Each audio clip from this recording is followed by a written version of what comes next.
Spiky Bits. Hey guys, MBG here with a video review of the newest White Dwarf, October 2012. In case you might have missed it, this is a brand new format and a whole bunch of new articles in here, along with the unveiling of the new Chaos Space Marine models. I'm just going to kind of get into it and kind of go over some of the sections and some of the new features and stuff, and what I think is going to be like continuing article featurettes and different things in here.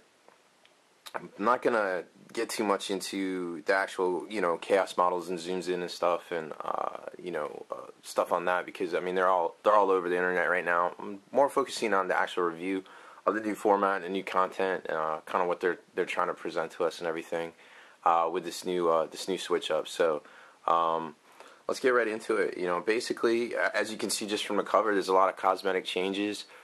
This logo change harkens back to the older days of White Dwarf itself. I think somebody said this particular logo format started around White Dwarf 35. I didn't read them back then. I started around like the mid 100s, I think. So I'm not really sure, but I've seen some pictures online, and it's the exact same font, formatting, everything, typeset, stuff like that. The cover itself is like embossed with, kind of like a comic book cover with the feature given to the actual topic and the logo and stuff like that. So it's kind of different. You'll probably see you'll notice the red background here. You'll probably see a lot of that. See what I'm talking about there. New change, there is no number for the White Dwarf itself. It is just a month and year designation. Also, something you might not have noticed is printed in Poland, which was the rumor there for a while, is why all the leaks and everything that was on a certain blog out of the UK, why they kept getting leaks, and that was the rumor where it was coming from, and it looks like that was true. They are printed in Poland, and I guess converted over to different languages, printed up, bound, and sent out. I don't know what the timetable is on that, because you figure you got something coming from Poland, it has to get, different printings done up, and then they have to ship it out to the States, to the UK, to, Western Europe, and all that. So you're probably looking at a lead time of at least, a couple weeks on that, unless they send it out digitally to, like, local. But then it says printed in Poland, so, I don't know. It just seems kind of weird to print all this stuff up and then ship it out. Oh, also, stealth price increase. The White Dwarf is now $10, up from the $9 last month, the last issue of the old format. I just thought that was kind of interesting. I was like, whoa, it's $10 now? And I went and looked, and I was like, yep, it sure is. That's a first. So we've got our first $10 magazine from Games Workshop. Like I said, it's got the old logo, the embossed cover, and it starts. You start noticing a pattern of red gradients and theme that will kind of be throughout this thing. So let's open it up and take a look. Here's the new design, White Dwarf design team there. You'll notice the red backgrounds, red side. All their profile pictures are all done up in red and everything. Like I said, it's starting to remind me of the old red period, as they called it, for Games Workshop, which was like the early 90s, where everything they did like had a red swords or red pads or red this or that. They had a lot of the Titan games and stuff out then. The old second edition codexes all kind of were on the tail end of that red period, but there was still a lot of excessive use of red in the pictures and the books and the material and the backgrounds and everything like that. It was just it was different, and it definitely set the period, and I guess we're starting to kind of see that now too. As far as the formatting goes, everything's big and bold and in your face. There's like big pictures, big features. If you just flip through here real quick, there's more of your red gradients. Stuff is laid out bigger and bolder. It seems more of it's going to like that text, kind of like that internet kind of look, like internet blog / Facebook kind of look. Like it's open and in your face and big and very plain, and a lot of use of color to get the points across, and to get noticed and things like that. It's just personal observation. I mean, maybe that's what they're going for, maybe not, but that's just kind of how I see it. it is a different time than when they started printing this, 35 years ago. They did stuff on top typewriters. So we've come a long way, obviously, but it's interesting to see the changes. Okay, so basically, let me switch to the table of contents here, where we're going to have a bunch of new features. Okay, so here's all of your features for this month's White Dwarf. As you can see, there's a lot going on here. They kind of zoom in on different things. You got the Army of the Month, the Kit Bash. Then that breaks down into the painting. I think it's called Paint Splatter. Then you've got this month in. So from what I can tell, looking at these features and stuff, and kind of what they just popped in here, and what maybe they're looking to keep in the actual White Dwarf for this. They're probably going to keep in the full release listing, because there's always going to be, I hope, new releases every month. Then you've got Army of the Month, which could, I guess, if the issue is mostly about Hobbit or mostly about fantasy, they could splash in some 40K. This month it looks like they splashed in some fantasy. There's about 12 pages of fantasy total in the whole book. You're talking 150 some page book. Yeah, about 150 pages. So 12 pages of fantasy. I mean, it is what it is. I mean, it's new release, chaos, big. But yeah, and there was a half a page of paint articles too. So that just kind of gives them an idea to throw in basically how to battle report an army feature. Then there's the battle reports, which we'll get into. They've changed the format up a little bit. It's more gritty and more focused on the actual game than just like, hey, they did this, and that, oh, bad luck happened, oh darn, but now they get into like, oh well, had that not happened, this happened, and then they take commentary from a couple different people in the design studio. So I thought that was neat, like commentary on the game, like just it's like stuff you see, like Magic card matches or something, where they're actually playing and there's commentary. Well, this is the after match, obviously, but it's just kind of cool to see the point counterpoint on the battle report itself. Then they have the Rivals, which was basically another chaos kind of discussion, open table discussion, or excuse me, fantasy open discussion about two different armies, like whether to take Death Stars, which they called it all the eggs in one basket, or to take more like spread out, like Skaven-esque. Then you get into cover stories, John Blanche featurette, Citadel Hall of Fame. It's been a recurring theme throughout these White Dwarfs electing miniatures to Citadel Hall of Fame. Parade Ground, I believe, is going to be a standard article in here, where it's basically just like a featurette on a few models here and there, like squads or single models. Kit Bash, which was really good. I enjoyed that one. Just basically conversions. Hey, check out these conversions. Paint Splatter, which they got into a lot of painting articles and different things. A little bit different of a format than what they were doing when they came out with the Citadel How to Paint Guide.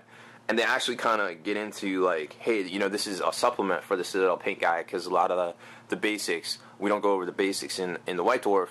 We go over the basics in the Citadel Paint Guide, which is a huge volume of painting expertise there. So you can't get into everything at every point, but at least they're trying, kind of. Then there's a little feature on Jeremy V Talk, talking about things, local events, where to buy. And then this month in was kind of cool. It looks like they're going to feature, like, hey, this month in the U.S. whatever, or the design studio or Forge World. So then they kind of go into like what's happening there. This might be where they can they keep this open so that they can go to press like a week ahead of time, and get some content in here quick, and it goes in here, maybe like they set this up a little bit like a couple months early, and then they get into here, kind of something like more recent than just happened, going to press kind of thing, because the lead time used to be like 3 months on the White Dwarf from what I remember, and it seems like in the digital world that they're always trying to cut that down, so maybe that's what that is. I mean, I enjoyed the articles there. They're they had a lot to say about different things, mini featurettes and stuff that sometimes had a little bit more current and up-to-date info than like some of the Forge World stuff that was back in here on the Horus Heresy. So like for instance, they I know they planned out the Horus Heresy, like the book and everything, but they didn't really show a lot of it here. They showed it in this month in Forge World. So they were just like, hey, we just got these prototype pictures back of the Catfraki Terminators, which are awesome, by the way. So they showed them in here. So that's probably, that's probably what they're doing is, just trying to get some more up to date stuff into this month. And so I imagine we'll see that in all the White Dwarfs. So we've got the Parade Ground, the Paint Splatter, the This Month In, the Army of the Month, full release listings, and the Kit Bash articles that I think are going to be in every White Dwarf. Which I have no problems with any of those articles. They were all great, very well written out. I got no problems with them. They were good. So let's get into. Before we get into a couple of the new features that we just talked about just now, I kind of went through and added up all the pages. Like I said, fantasy was about 12 and a half pages worth of fantasy out of 150 pages, because there's like half a page of paint articles. Actual ads where they're like, hey, this is this price, not like, hey, coming out this month or whatever. I counted about 6 pages, which, it's like half as much as fantasy. Kind of funny, but that's what I got. Now, there is a lot more featurettes on like the books and different things, like, hey, this is coming out. But they don't actually it's not an actual like advertisement per se, I guess. In the back, they have a hobby calendar, which keeps you up to date, if you go to local Games Workshop stores, which is kind of neat, so you don't have to get online. You can just flip to the back of your book. And then they also have the return of store listings. Shoot, where were those at? There was a bunch of them in here. Oh, well, my Post-its. Oh, there we go. So we got store listings again, actual independent stores, and or independent stockist stores and Games Workshop stores, and this is worldwide. So they kind of took their time, and like you said, because of the international formatting of this, I think how they're doing it, they kind of list everything, which, it's like 10 or 12 pages, but it's not that bad. I think it's a good idea to have all the listings in here. So let's take a look real quick at some of the features. Obviously, the new release features are going to be pretty epic. This is the new kit for Chaos Space Marines, the Mono Fiend, Forge Fiend double kit, and then they do like kind of like a centerfold kind of deal, so you can get some more in-depth look at them. I'm sure everybody has seen these on the interwebs as of late. They also included a poster, which I have here. We can zoom out a little bit. That is Angron. I'm sure a lot of people have seen this model.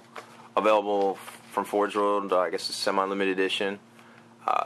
Costs about $75 US.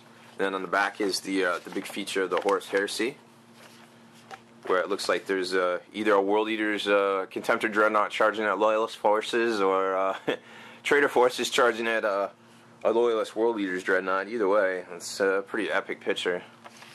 So that was a nice little bonus poster freebie kind of thing in the White Dwarf. We get those from time to time, and they're always nice. I remember that Land Raider, the Land Raider Exploded View poster from like 2000 when the new kit came out. That thing was nice.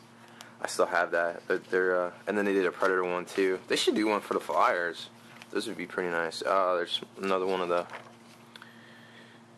new releases, and then they kind of go into for the actual multi-kit new releases, or multi-figure, I guess. They got like the Raptors here, and they do a feature on some of the bits, and then they talk about it, and then this is a dual kit, so they got the 2 different kits and all that. Then we skip to the battle report, which I was talking about. I was pretty impressed with. We had heard that they were gonna switch this up a little bit, and they actually did.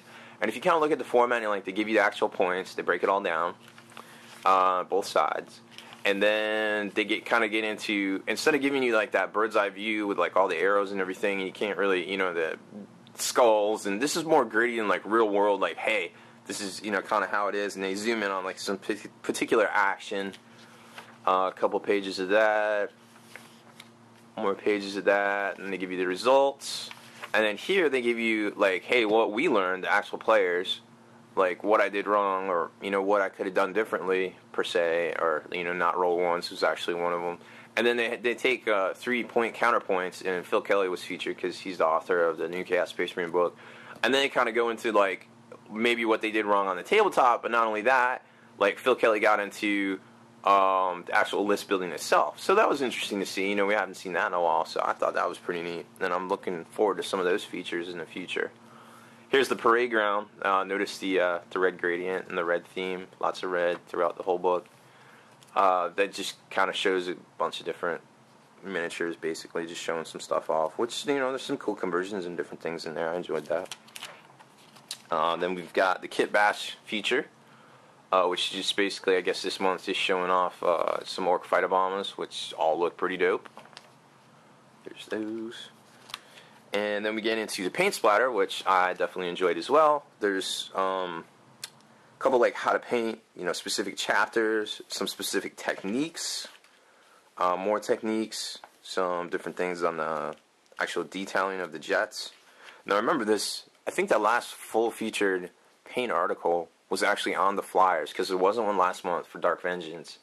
So then that puts us a month back to maybe the rule book. So there might have been something in that White Dwarf, I forget, but definitely the month before that was the big feature on like how to paint your flyers. More chapters, some stuff on fantasy, and then we get into another featurette on profile. And then here's that this month in, where I was talking about this might be how they kind of sneak in more recent current content into the White Dwarf on the fly. You've got, this was like 4 different features. You got this month in White Dwarf, where they all talked about different things going on with the new formatting and everything. And then you had the design studio with a lot of original artwork by Jess Goodwin. Where the stuff came from. Interesting enough, let me show you. I noticed some dates. Oh yeah, on the Dark Apostle, September 2011 was what that was dated. So it's interesting that a lot of these concept artworks came out, like a year and 2 months ago, give or take, or a year and a month ago, and then they went from concept to design to, prototype, production, fulfillment, because it's rumored that Chaos was supposed to come out a lot earlier than it did. So say they had it in stores ready to roll early summer, you're not looking at a big window. Like, that's like 8 months to get a product designed, built, in stores. That's pretty good for them. Like, I'm really excited about how quick they can get stuff out the door and get new miniatures designed and in there, because that's actually pretty quick for the industry. So, and then it just goes into more things about the design studio, and then we get to this month in Black Library, Forge Roll, design studio, stuff like that. Back to the hobby calendar, and that's pretty much the end of the newest White Dwarf. So, I like the new formatting. The red is going to kind of get old really quick. Like, there's just so much red in here. It's just like, oh my god, red. I don't know. I can't really say it's a bad thing. It's just they're definitely setting up a new period of sorts for this book. So overall, I definitely like it. I like how they kept the advertisements down a little bit more. They put the store listings back in. Looks like they did away with the number thing after the recent debacle with the numbers getting mixed up and different things. There's no preview on the next one, if you noticed. I don't know, like I said, this is the first one, so we don't really know what's coming down the pike. But overall, I think it's good. I think it's a good change. I look forward to seeing more content, and I don't think it's a bad thing. So, I'm MBG Rob Bear. Thanks for watching my fair use video review of the newest White Dwarf, October 2012. Spiky Bits.